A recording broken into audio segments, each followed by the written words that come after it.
Olá, crianças, tudo bem? Vamos para a revisão, tá? Estamos em revisão, semana de revisão, apesar que já estávamos estudando as atividades de fixação, tá?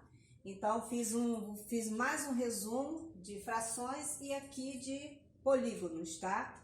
Sendo que aqui, recapitulando, eu coloquei a palavra geometria em destaque, ou seja, entre parênteses. Geometria, só para dar uma relembrada, geometria significa medida de terra, tá? Se vocês esqueceram aí, a tia deu uma relembrada aqui. E coloquei aqui polígonos, que se refere a lados e vértices.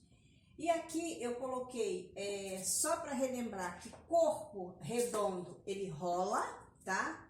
E poliedro não rola. Nós já vimos isso na outra aula. Aqui eu coloquei para vocês alguns nomes de alguns polígonos, tá? Aí eu coloquei aqui pentágono, que são polígonos que possuem 5 faces, tá? Hexágono 6, heptágono 7, octógono 8, eneágono 9 e decágono 10, tá? Nós temos outras figuras também que são as mais comuns que nós já sabemos, né? Que é o triângulo, o quadrilátero, tá? O quadrado em si, a esfera, o cubo, o cone, tá? Mas aqui são as que são as mais complexas, com mais detalhes. Por isso que eu destaquei aqui a quantidade de números para cada figura dessa daí, tá?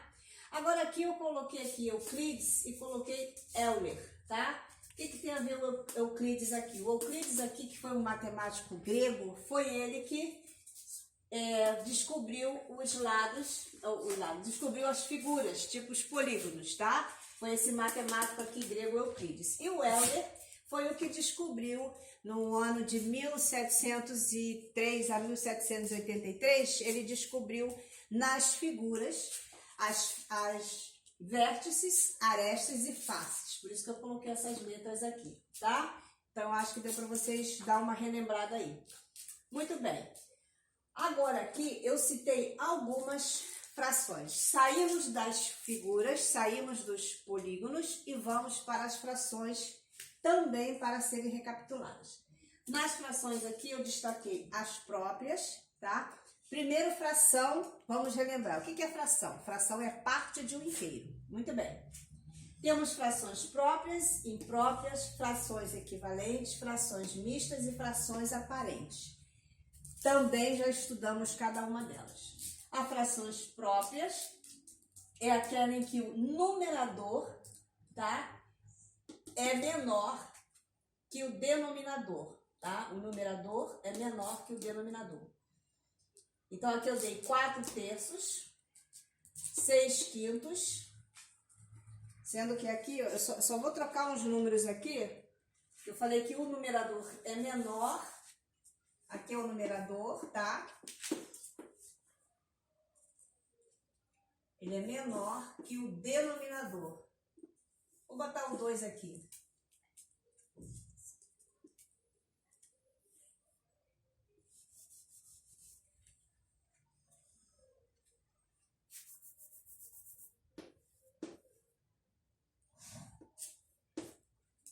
E as frações impróprias, o numerador é maior que o denominador, tá? Aqui eu troquei porque na hora de colocar o exemplo eu só confundi aqui. A imprópria, o numerador é maior que o denominador. Muito bem. E as frações equivalentes? O que acontece com as frações equivalentes? As frações equivalentes, elas é parte de um inteiro. Você lembra nos exemplos que eu dei para vocês? Aqui eu coloquei 1/3, 2/6 e 3/9. Parte de um inteiro, tá? Aqui eu parti por 2 e por 3. Essa parte do inteiro, ela é uma consequência, tá? Aqui embaixo dá para vocês verem que o intervalo foi de 3 em 3, ó. 3, 6, 9 e aí vai se indo. Por isso que é parte de um inteiro. E as frações mistas? As frações mistas é aquela quando a gente tem ela aqui, ó. Tem um 11 sobre 2. Eu dividi o 11 sobre 2 e aqui ela ficou mista, tá? O número que dá no quociente vem para a ponta, tá? O resto vai para cima como numerador e o divisor vai para baixo como denominador. Então, aqui eu fiquei com uma fração mista destacando aqui de 11 sobre 2, tá? Pra gente descobrir a fração mista, a gente tem que dividir. Você tem que fazer a divisão da fração para ela poder passar a ser mista. Muito bem. E as frações aparentes? As frações aparentes, tá? O numerador é múltiplo do denominador. Aqui eu dei exemplo de 15 por 3, porque realmente tem como ser múltiplo. 4 por 2 e 6 por 2, tá? Se eu vou dividir 6 aqui por 2, vai dar 3. 4 aqui eu tenho como dividir por 2. 15 por 3 eu tenho como dividir, que dá 5.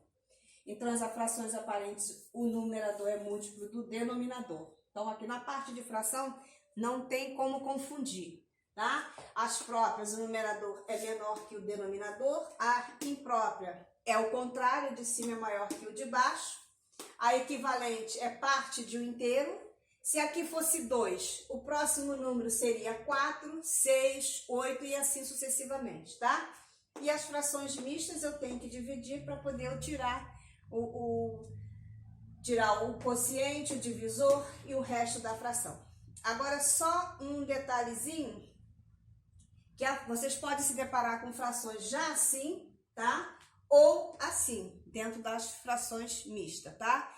Agora, outra coisa também, só para fechar aqui, que quando vamos ler uma fração, que o denominador embaixo tem 10, 100 ou 1000, a gente lê décimo, centésimo e milésimo, tá?